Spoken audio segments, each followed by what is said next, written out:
Shalom saudaraku, gereja Kristen merayakan Natal pada tanggal 25 Desember.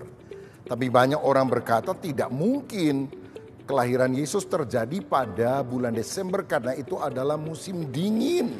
Dan tidak mungkin ada gembala domba yang menjaga ternaknya pada waktu malam karena itu musim dingin, musim salju. Tapi saya ingin memberikan 3 penjelasan setidaknya. Yang pertama, mengenai suhu.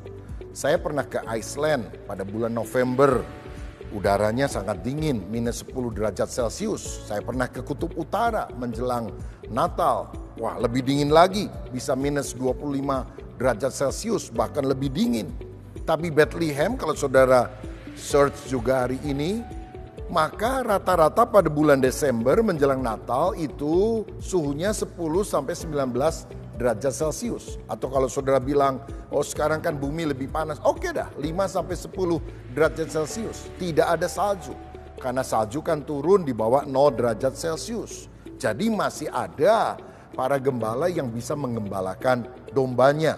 Kecuali pada cuaca yang sangat ekstrim. Salju mungkin saja turun di Bethlehem. Walaupun biasanya jarang dan hanya turun di Israel, yaitu di Gunung Hermon. Yang kedua, saudara, tentang lokasinya. Kandang domba yang digunakan pada waktu itu sebetulnya merupakan gua. Kalau saudara pernah ke Israel, saudara mengunjungi padang gembala di Bet Saur dekat dengan Bethlehem, maka itu terdiri dari gua-gua. Bahkan Yesus lahir di sebuah gua, bukan kandang seperti orang Jawa melukiskannya, tetapi gua di bawah tanah.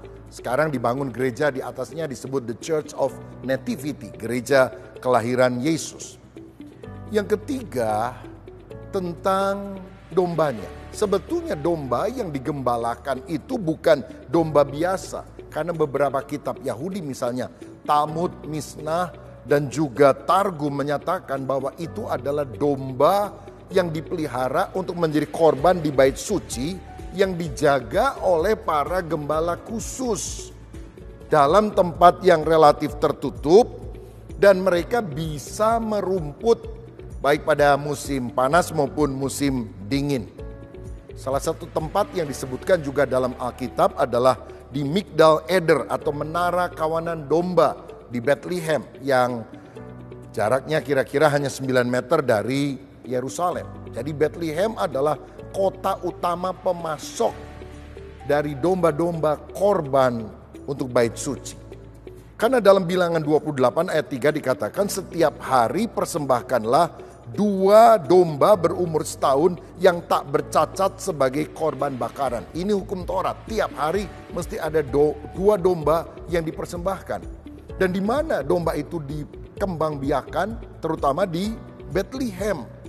Nah, biasanya kalau anak domba itu lahir, maka dibersihkan oleh para gembala tersebut dan kemudian dibebat, dibungkus dengan kain lampin, dan untuk sementara waktu ditaruh di palungan, yaitu tempat makanan hewan yang telah diberi tumpukan jerami supaya mereka bisa beristirahat atau tidak terlalu banyak bergerak pada masa kecil karena gerakannya kurang stabil, daripada nabrak sana nabrak sini lalu mereka cacat, karena kan persembahannya itu tidak boleh cacat.